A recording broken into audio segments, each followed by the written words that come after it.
इतिहास के पन्नों में अनगिनत राजाओं, योद्धाओं और विजेताओं के नाम दर्ज हैं, जिन्होंने तलवार के जोर पर दुनिया को जीतने का प्रयास किया।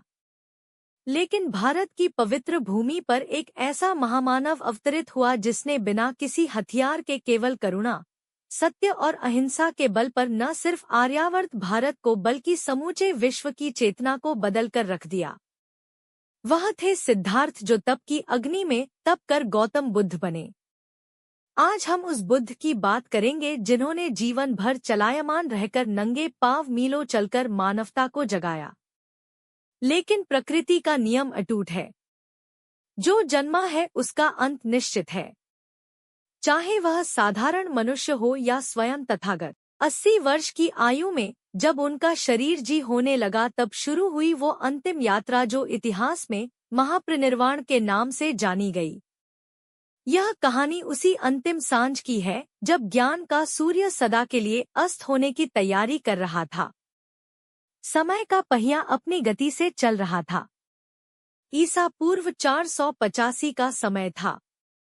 वैशाली नगर, जो अपनी भव्यता और लिच्छवी गणराज्य की शक्ति के लिए प्रसिद्ध था, उस दिन एक अजीब सी उदासी में डूबा हुआ था। हवाओं में एक भारीपन था, मानो प्रकृति को भी किसी अनिष्ट का आभास हो गया हो। तथागत बुद्ध ने अपने प्रिय शिष्य आनंद की ओर देखा। उनकी आंखों में वही चिर परिचित शांति थी, लेकिन देह अब थक चुकी थी। उन्होंने आनंद से धीमे स्वर में कहा, आनंद, अब इस जीर्ण शरीर का समय पूरा हो चला है। जैसे एक पुरानी बैलगाड़ी को रस्सियों से बांधकर किसी तरह चलाया जाता है, मेरा शरीर भी अब उसी तरह चल रहा है। बुद्ध ने वैशाली को छोड़ने का निर्णय लिया। यह खबर जंगल की आग की तरह फैल गई। वैशाली के निवासी, जिन्हें लिच्छवी कहा जाता था और जो बुद्ध से अपने प्राणों से भी अधिक प्रेम करते थे, इस समाचार को सुनकर स्तब्ध रह गए। जब बुद्ध ने उत्तर दिशा की ओर कदम बढ़ाए तो पूरा नगर उनके पीछे उमड़ पड़ा। दृश्य बड़ा ही मर्मस्पर्शी था। राजसी वस्त्र पहने लिच्छवी, जो कभी युद्ध के मैदान में नहीं डगमगाते थे, आज बच्चों की तरह पिलख रहे थे। भगवान, हमें छोड़कर मत जाइए की पुकार आकाश को भेद रही थी।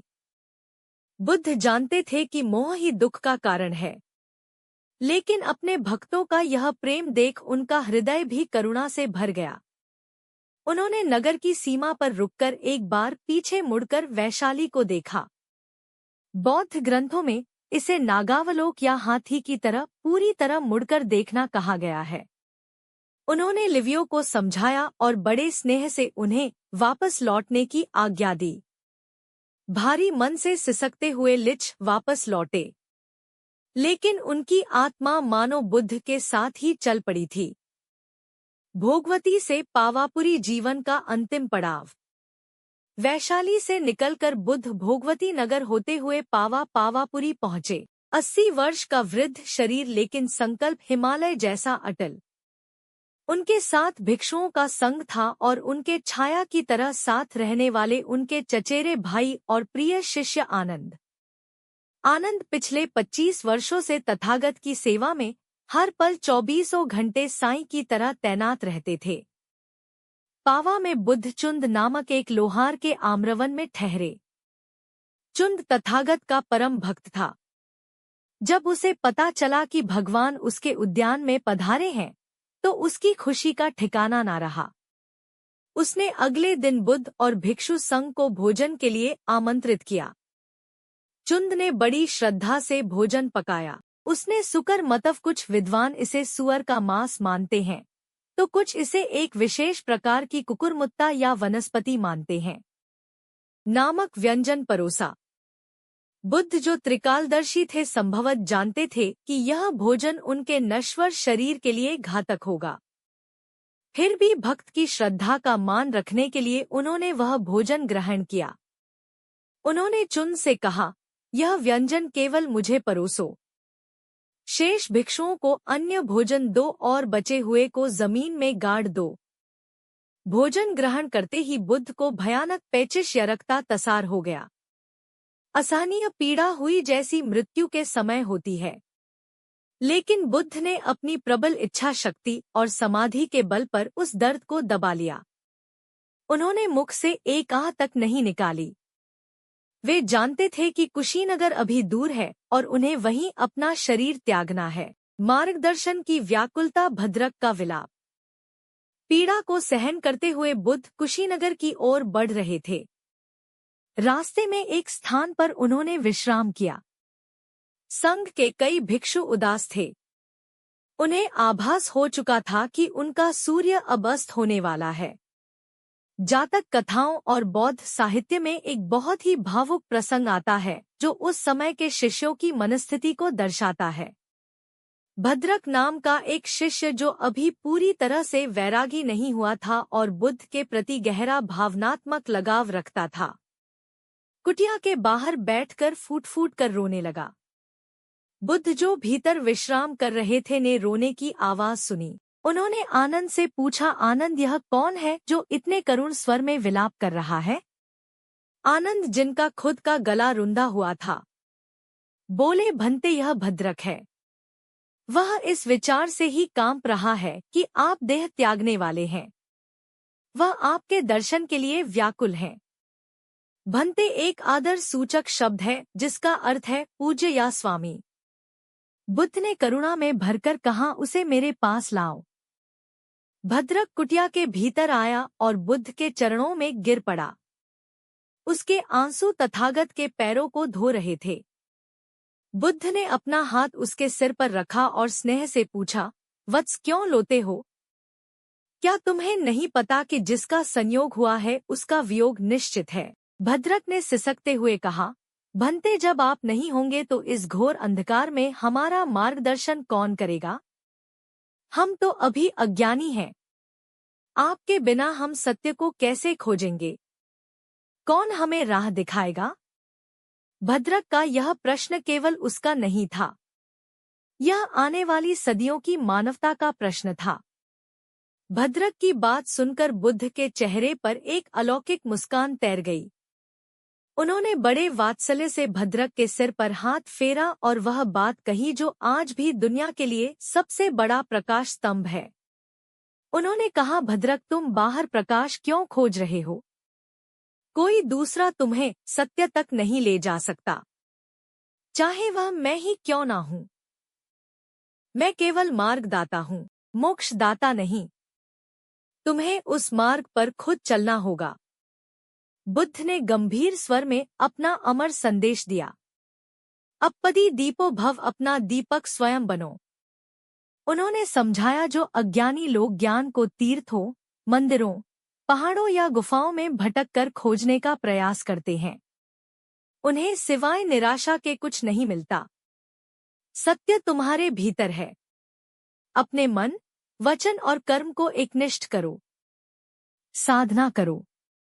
अपने भीतर के प्रकाश को जलाओ। जब तुम अपनी शरण में जाओगे तभी तुम्हें सच्चा ज्ञान प्राप्त होगा। किसी और के प्रकाश से तुम कब तक चलोगे? अपना प्रकाश खुद बनो। भद्रक ने उस दिन अपने आंसुओं को पच लिया। उसे समझ आ गया कि बुद्ध शरीर नहीं, बुद्ध एक चेतना है, एक जागृति है जो उसके भीतर ही सोई हुई है। कुशीनगर के करीब पहुंचते पहुंचते बुद्ध की तबीयत और बिगड़ने लगी। हिरण्यवती नदी के तट पर उन्होंने आनंद को एक बहुत महत्वपूर्ण निर्देश दिया। बुद्ध जानते थे कि उनकी मृत्यु के बाद दुनिया उस लोहार चुंद को दोषी ठहराएगी जिसने उन्हें वह आखिरी भोजन दिया था। लोग उसे कोसेंगे कि उसके भोजन ने बुद्ध के प्राण लिए। मृत्युशा की ओर बढ़ते हुए भी बुद्ध को अपनी नहीं, उस गरीब लोहार की चिंता थी। उन्होंने आनंद को बुलाया और कहा, आनंद, मेरे जाने के बाद शायद कोई चुंद को ताना मारे उसे पछतावा हो कि उसके भोजन से तथागत का अंत हुआ। तुम उसके पास जाना और उसका यह भ्रम दूर करना।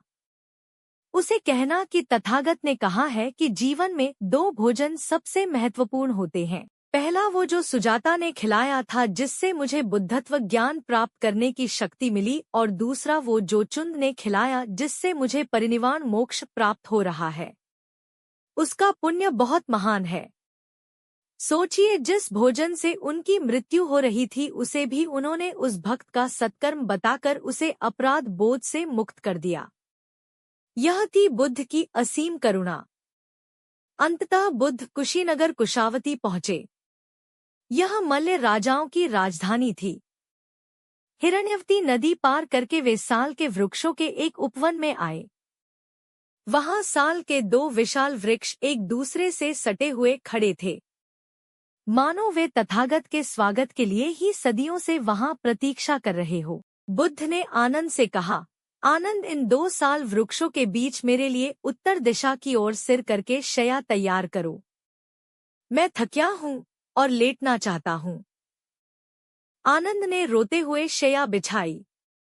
बुद्ध अपनी दाहिनी करवट यानी लाइन पोस्चर में लेट गए। उन्होंने अपना दाहिना हाथ अपने सिर के नीचे रखा और बायां हाथ शरीर पर सीधा रखा। उनके चेहरे पर ना तो मृत्यु का भय था, ना ही जीवन का मोह। केवल एक परम शांति थी। तभी एक चमत्कार हुआ। हालांकि वह फूल खिलने का मौसम नहीं था, फिर भी वे दोनों साल के वृक्ष अचानक फूलों से लद गए और तथागत के शरीर पर फूलों की वर्षा करने लगे। आकाश से मंद-मंद दिव्य संगीत की ध्वनियां सुनाई देने लगी। बुद्ध ने यह देखकर शिष्यों से कहा, देखो आनंद, प्रकृति तथागत का सम्मान कर रही है, लेकिन फूलों की वर्षा या संगीत से तथागत की सच्ची पूजा नहीं होती। जो भिक्षु या मनुष्य धर्म के अनुसार चलता है, सदाचारी है, वही मेरी सच्ची पूजा करता है। शाम ढल रही थी। सूरज क्षितिज में डूब रहा था और इधर ज्ञान का सूरज अपनी अंतिम सांसें गिन रहा था। कुशीनगर में सन्नाटा पसर गया था। मल्ल राजाओं को खबर कर दी गई थी कि भगवान आज अपनी अंतिम रात में हैं। आनंद, जो अब तक अपने आप को संभाले हुए थे, अब और बर्दाश्त नहीं कर सके। वे कुटिया के पीछे जाकर दरवाजे की चौखट पकड़कर फूट-फूट कर रोने लगे। मैं अभी भी एक शिक्षार्थी हूँ। मुझे अभी बहुत कुछ सीखना था और मेरे गुरु जो मुझ पर इतनी कृपा करते थे मुझे छोड़कर जा रहे हैं। बुद्ध ने देखा कि आनंद वहां नहीं है। उन्होंने भिक्षुओं से पूछा। पता चलने पर उन्होंने आनंद को बुलाया। आनंद रोते हुए आए।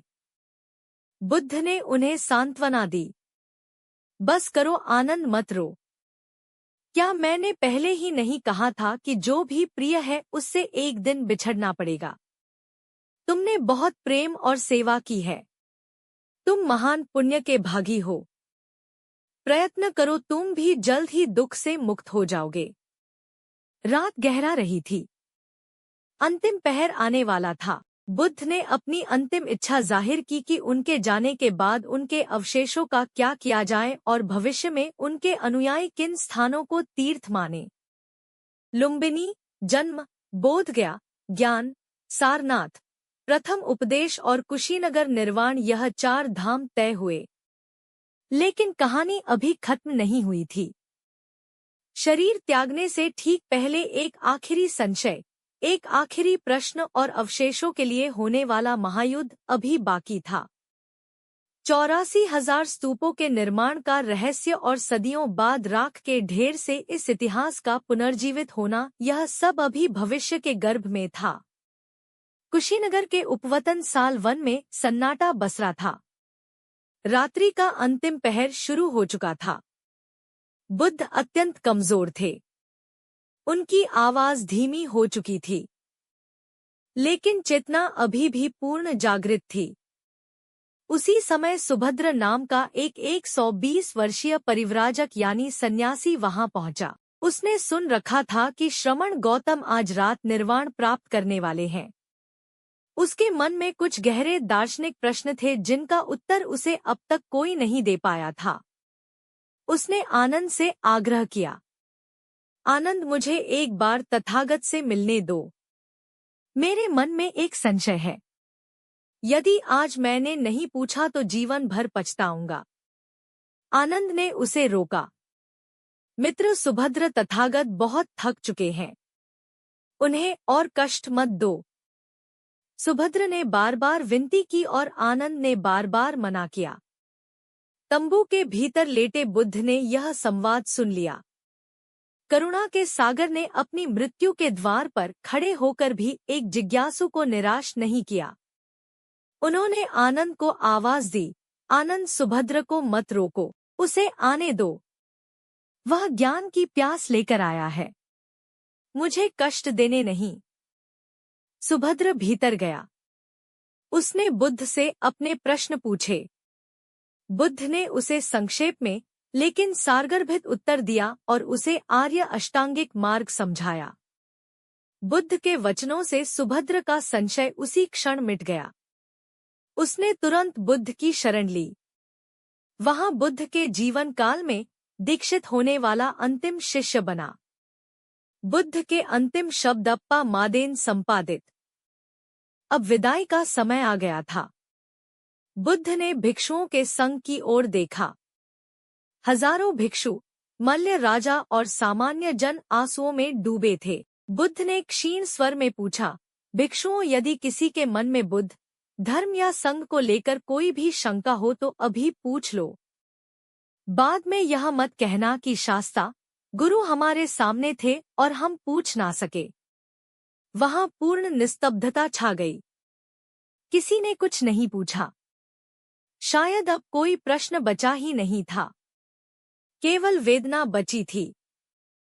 बुद्ध ने 3 बार यही बात दोहराई। अंत में आनंद ने कहा, भंते, इस पूरे संघ में किसी को कोई शंका नहीं है। तब बुद्ध ने अपना अंतिम उपदेश दिया जो आज भी इतिहास में गूंजता है।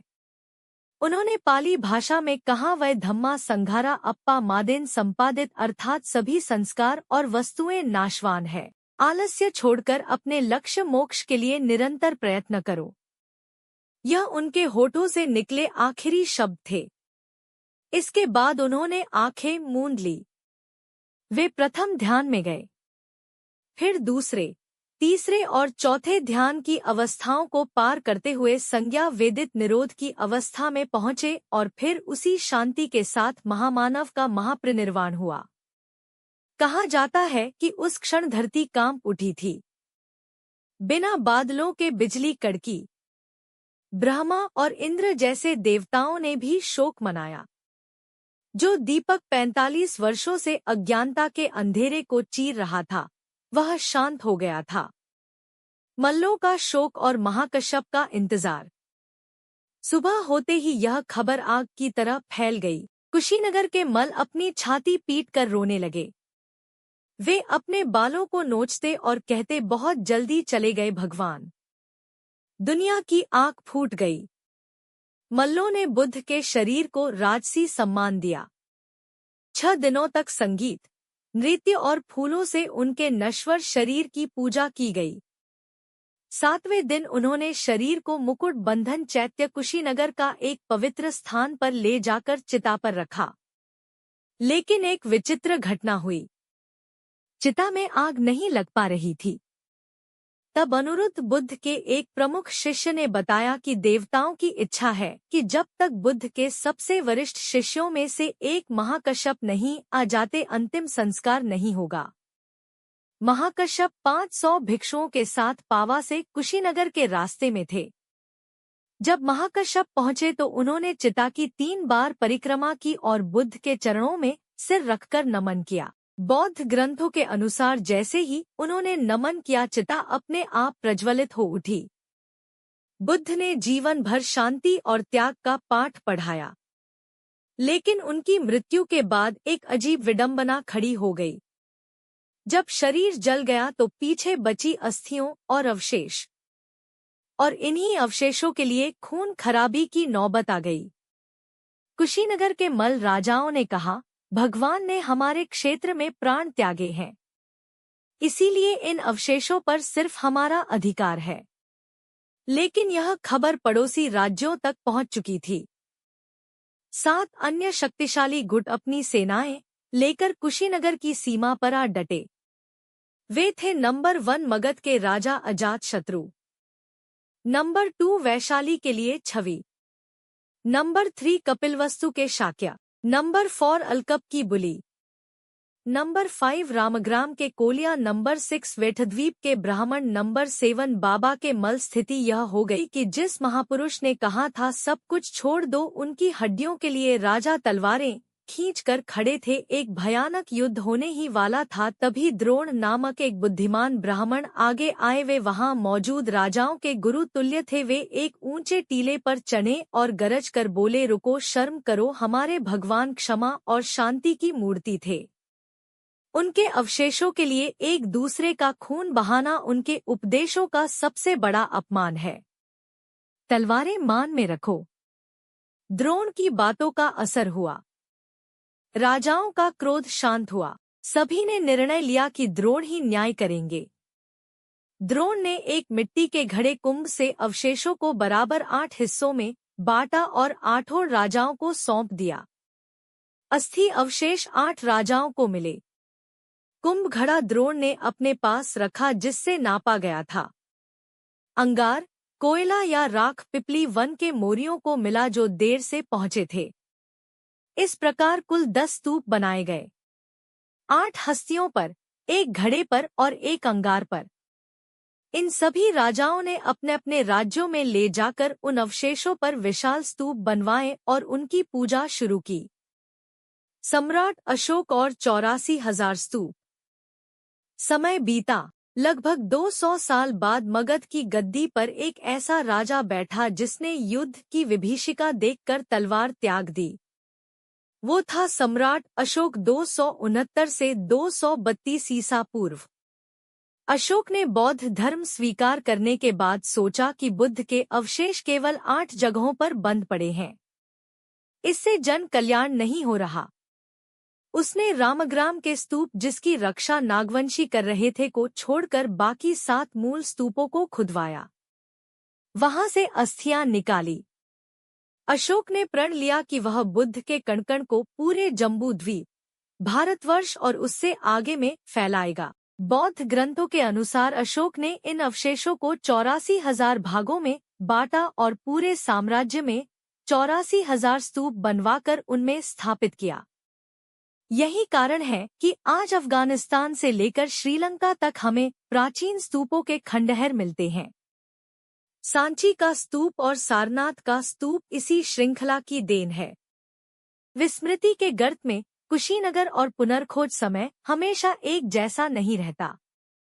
12वीं शताब्दी तक आते आते भारत में बाहरी आक्रमण बढ़ने लगे और बौद्ध धर्म का पतन होने लगा। कुशीनगर, जो कभी भिक्षुओं के मंत्रोआर से गूंजता था, वीरान हो गया। घने जंगलों ने मंदिरों को ढक लिया। लोग भूल गए कि बुद्ध ने कहाँ देह त्यागी थी। सदियों तक यह जगह केवल माथा कुंवर का कोट नाम के एक टीले के रूप में जानी जाती रही। 19वीं सदी में जब अंग्रेज भारत के इतिहास को खंगाल रहे थे, तब सर अलेक्जेंडर कनिंघम, भारतीय पुरातत्व सर्वेक्षण के जनक, की नज़र चीनी यात्री हुएनसांग और साहियान की यात्रा डायरियों पर पड़ी। हुएनसांग ने 7वीं सदी में कुशीनगर का जो विवरण लिखा था, उसके आधार पर कनिंघम ने 1876 से 77 में खुदाई शुरू की। मिट्टी हटी तो दुनिया हैरान रह गई। वहां से ईंटों का एक विशाल स्तूप और एक प्राचीन मंदिर निकला और उसी मंदिर के भीतर मिली 6.1 मीटर लंबी लेटी हुई बुद्ध की प्रतिमा। यह प्रतिमा लाल बलुआ पत्थर चुनार सैंडस्टोन की बनी है, जो 5वीं शताब्दी गुप्त काल की है। प्रतिमा उसी मुद्रा में है। दाहिनी करवट, उत्तर की ओर सिर। उसके नीचे चबूतरे पर 3 आकृतियां उकेरी हुई हैं। एक शोकाकुल महिला, संभवतः मल्यरानी, ध्यानमग्न सुभद्र और आनंद। आधुनिक कुशीनगर विरासत का सम्मान। भारत की आज़ादी के बाद प्रथम प्रधानमंत्री पंडित जवाहरलाल नेहरू ने बौद्ध विरासत को पुनर्जीवित करने में गहरी रुचि दिखाई। 1956 में जब बुद्ध के महापरिनिर्वाण के 2500 वर्ष पूरे हुए तो इसे एक वैश्विक उत्सव के रूप में मनाया गया। नेहरू जी की पहल पर कुशीनगर के परिनिर्वाण मंदिर का जीर्णोद्धार हुआ। जो ढांचा आज हम देखते हैं, एक बेलनाकार गुंबद वाला सफेद मंदिर, वो 1956 की स्मृति में ही तैयार किया गया था। हालांकि उसकी नींव प्राचीन है। नेहरू चाहते थे कि दुनिया भारत को सिर्फ महलों के लिए नहीं, बल्कि बुद्ध की शांति भूमि के रूप में भी जाने। आज कुशीनगर एक अंतर्राष्ट्रीय तीर्थ स्थल है। यहाँ थाईलैंड, जापान, श्रीलंका, म्यांमार और चीन जैसे देशों ने अपने अपने वास्तुशिल्प में भव्य मंदिर बनवाए हैं। लेकिन उन सबके बीच वो प्राचीन परिनिर्वाण मंदिर आज भी सबसे शांत और पवित्र स्थान है, जहाँ तथागत लेटे हुए हैं, शांत, सौम्य और मुक्त। बुद्ध 485 ईसा पूर्व में चले गए। उनका शरीर पंचतत्व में विलीन हो गया। अवशेष बनते स्तूप बने, टूटे और फिर खोजे गए। लेकिन क्या बुद्ध सच में चले गए? नहीं। बुद्ध कोई शरीर नहीं थे।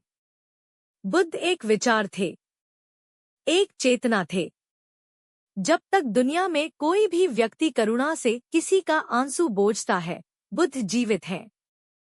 जब तक कोई व्यक्ति हिंसा के जवाब में शांति चुनता है, बुद्ध जीवित है। जब तक कोई अवदीपोभा को मानकर अपने भीतर के अंधकार से लड़ता है, बुद्ध जीवित है।